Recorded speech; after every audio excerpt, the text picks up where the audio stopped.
ሰላም ጤና ይስጥልን። በመላው ዓለም የምትገኙ የተወደዳችሁ የሮሃ ቲቪ ተከታታዮች የሐምሌ 1 2018 ዓ.ም የረፋድ ዜናዎችን ይዘንላችሁ ቀርበናል። በፖለቲካ ተሳትፎና በማንነቱ ምክንያት ከ8 ጊዜ በላይ ታስሮ የነበረውና የግድያ ዛቻ የደረሰበት ወጣት ናትናኤል ያለምዘውድ ሀገር ጥሎ ለመውጣት መገደዱን ገልጿል። ሰሙታላችሁ። በጎንደር ሸዋና ጎጃም ቀጠናዎች ከባድ ውጊያዎች ሲቀጥሉ አፋብን በላይ እዝ የመጀመሪያውን ውይይት አድርጓል። ዝርዝር የግንባር መረጃዎችን ይዘናል። ብልጽግና ፓርቲ በምክክር ጉባኤው ስለሚይዘው አቋም በዝግ ተወያይቷል። ክፍፍሉ ተባብሶ ቀጥሏል። በኢትዮጵያ 55 በመቶ ሴቶች ሚስትን ለመደብደብ የሚያበቃ ምክንያት አለ ብለው እንደሚያስቡ ጥናቱ አሳይቷል። ፕሬዚዳንት ዶናልድ ትራምፕ ከቴህራን ጋር የሚደረገውን ጦርነት በተመለከተ እጅግ ወዳጅነት የተሞላባቸው ድርድሮች እየተካሄዱ ነው ብለዋል። አድማጭ ተመልካቾቻችን አብራችሁ ልትቆዩ ከፈቀዳችሁ እነዚህ መረጃዎች በዝርዝር የምናሰማችሁ ይሆናል። የሮሃ ቲቪ ወቅታዊና ሀቀኛ መረጃዎች እንዲደርሷችሁ ቻናሉን ሰብስክራይብ፣ ላይክ እና ሼር በማድረግ አሁኑ ነው ቤተሰብ ይሁኑ።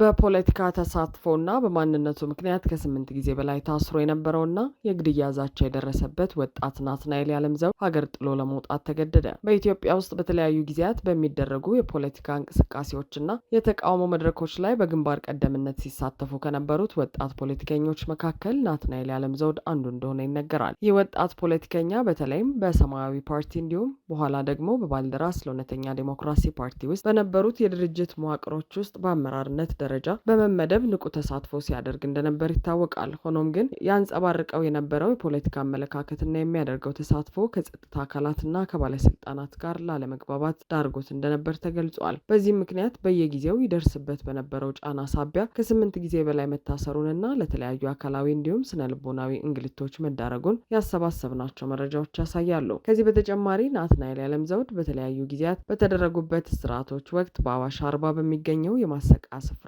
ጭምር ለረጅም ወራት ታስሮ እንደቆየና እዚያም በነበረበት ጊዜ ከባድ ድብደባና እንግልት ይፈጸምበት እንደነበር ገልጿል። ከቅርብ ጊዜ ወዲህ ደግሞ በኢትዮጵያ ውስጥ ያለው የደህንነት ሁኔታ እየከፋ በመምጣቱ ምክንያት በጸጥታ ኃይሎች ከፍተኛ ክትትል ሲደረግበት እንደነበርና የመግደል ሙከራም ጭምር እንደተደረገበት ለሚዲያችን አመልክቷል። በተለይም ታርጋ የሌላቸው የተለያዩ መኪኖችን የሚጠቀሙ የጸጥታ አባላት በመኖሪያ ቤቱ አካባቢ ደጋግመው በመመላለስ ከባድ ዛቻዎችን ይፈጽሙበት እንደነበርና ይህም ለሕይወቱ አደጋ መደቀኑን ገልጿል።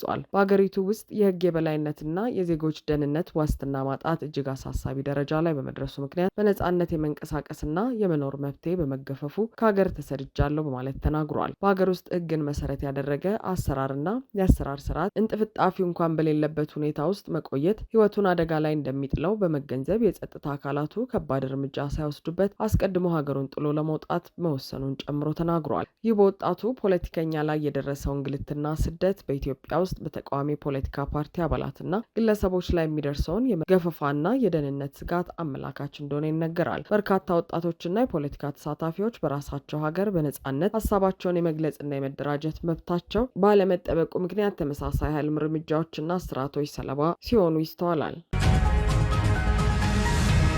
በጎንደር ሸዋና ጎጃም ቀጠናዎች ከባድ ውጊያዎች ሲቀጥሉ አፋብን በላይ እዝ የመጀመሪያውን ውይይት አድርጓል። በአፋብን ጎንደር ጠቅላይ ግዛት በላይ እዝ ስራ አስፈጻሚ የድርጅትና የኮር ተወካይ አመራሮች በተገኙበት የጋራ አጀንዳዎች ላይ የመጀመሪያ ውይይት አድርጓል። በላይ እዝ አዲሱን መዋቅራዊ አደረጃጀት ይፋ ባደረገ ማግስት ከፍተኛ የስራ አስፈጻሚ አካላቱን የኮር ተወካዮች በተገኙበት በይፋ አስተዋውቋል። በዚህም የስራ ማስጀመሪያ መድረክ ላይ የተቋሙን የወደፊት ስትራቴጂካዊ ግቦችና አጠቃላይ ስራ አቅጣጫዎች በተመለከተ ጥልቅ ውይይት ተካሂዷል። የአሰራር አዲሱን ውህድ አመራር የተቀመጡ ተቋማዊ ግቦችን በቁርጠኝነትና በሙሉ ብቃት ለማስፈጸም ያለመ ዝግጁነት በግልጽ ያሳየ ነበር ሲል አፋብን ጎንደር ጠቅላይ ግዛት በላይ እዝ ህዝብ ግንኙነት መምሪያ አስታውቋል። በተመሳሳይ በአፋብን ጎንደር ጠቅላይ ግዛት በላይ እዝ ሜጀር ጀነራል ውባንታ ባተኮር ጉና ክፍለ ጦር ጀብደኛው አስቴዴንሳ ብርጌድ በውድቀት ዋዜማ ላይ የሚገኘውን የአገዛዙን ታጣቂ ኃይል አከርካሪ በመስበር አንጸባራቂ ድል ተጎናጽፋለች። ከትናንት በስቲያ ሐምሌ 19 2018 ዓ.ም በእስላም ሀገር በዝባራ በአፎጠን ተራራ በኢቪ ወንዝና ምክሬ በተባሉ አካባቢዎች ላይ ለተከታታይ 5 ሰዓት በተደረገው እጅ በእጅ ውጊያ የአገዛዙ ወታደሮች በፋኖ 360 ዲግሪ ተከበው ከባድ የሆነ ሰብአዊና ቁሳዊ ኪሳራ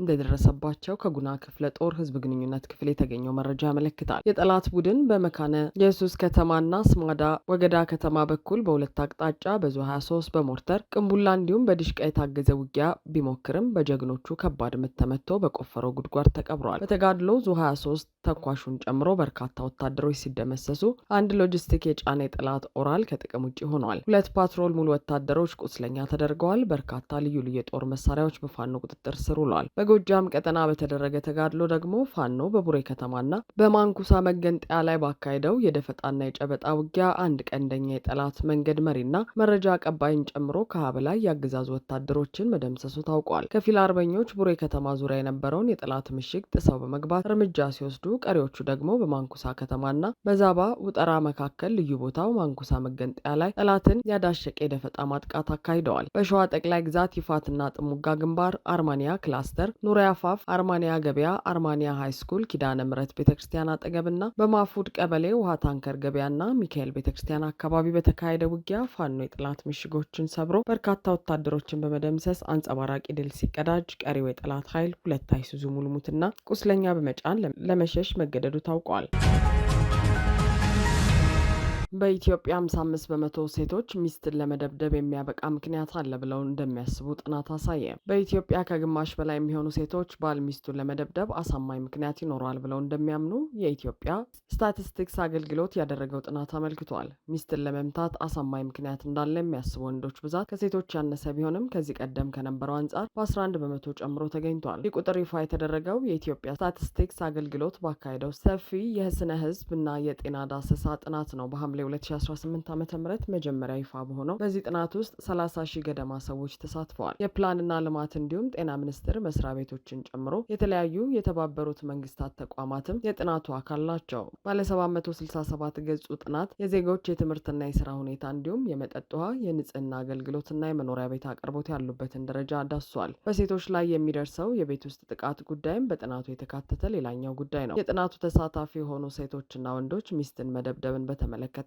ያላቸው ምልከታ እንዲያጋሩ ተጠይቀዋል። አጥኚዎቹ ሚስትን ለመምታት በቂ ምክንያት ናቸው ወይ ሲሉ 5 ሁኔታዎችን ዘርዝረዋቸዋል። በምክንያትነት የቀረቡት ምግብ ማቃጠል፣ መጨቃጨቅ፣ ለባሏ ሳታሳውቅ ከቤት መውጣት፣ ልጆችን ችላ ማለት እንዲሁም ወሲብ መከልከል ናቸው። ከእነዚህ ምክንያቶች ውስጥ ቢያንስ አንዱ ሚስትን ለመምታት በቂ እንደሆነ ከተጠየቁ ሴቶች ውስጥ 55 በመቶ ያህሉ አዎ የሚል ምላሽ ሰጥተዋል። ሪፖርቱ እንደሚያሳየው ይህ አይነት አመለካከት ያላቸው ወንዶች ብዛት 39 በመቶ ነው። ምላሹን የሰጡ አብዛኛዎቹ ወንዶችና ሴቶች ሚስትን ለመምታት በተገቢ ምክንያትነት የጠቀሱት ልጆችን ችላ ማለት የሚለውን ነው። በጥናቱ ውጤት ላይ ሚስትን ለመምታት አሳማኝ ምክንያት እንዳለ የሚያስቡ ሴቶች ቁጥር ከወንዶች ቢበልጥም ከዚህ ቀደም ከነበረው አንጻር ቀንሷል። የስታቲስቲክስ አገልግሎት ከ10 ዓመት በፊት ተመሳሳይ ጥናት ባደረገበት ወቅት ይህ ምልከታ ያላቸው ሴቶች ቁጥር 63 በመቶ ነበር። ከ5 ዓመት በፊት ደግሞ 85 በመቶ የነበረ መሆኑ በጊዜ ሂደት እየቀነሰ መምጣቱን እንደሚያሳይ ጥናቱ ያስረዳል። በተቃራኒው የወንዶች ቁጥር በ11 በመቶ ጨምሮ ታይቷል። ከ10 ዓመት በፊት ሚስትን ለመደብደብ ተገቢ የሚሆን ምክንያት እንዳለ የሚያስቡ ወንዶች ብዛት 28 በመቶ ነበር። በሴቶች መብት ላይ የሚሰራው የሲቪል ማህበረሰብ ድርጅት ሴታዊት ዋና ዳይሬክተር የሆኑት ዶክተር ስህን ተፈራ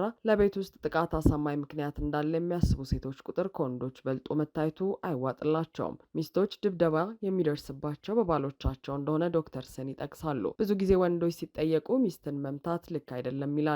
ግን በዚህ ልክ ወንድ ሚስቱን መምታት ልክ አይደለም ከተባለ ሚስቶቻቸውን የሚመቱት ታዲያ ማን ናቸው ሲሉም ጥያቄ ያነሳሉ። በኢትዮጵያ ስታቲስቲክስ አገልግሎት ጥናት መሰረት ባል ወይም የፍቅር አጋር ኖሯቸው ከሚያውቁ ሴቶች ውስጥ 30 በመቶ አካላዊ፣ ወሲባዊ ወይም ስሜት ላይ የሚፈጸም ጥቃት ደርሶባቸዋል። ጥቃት ከደረሰባቸው ሴቶች ውስጥም 58 በመቶ እገዛ ለማግኘት አልሞከሩም፣ እንዲሁም እየተፈጸመባቸውን አልተናገሩም።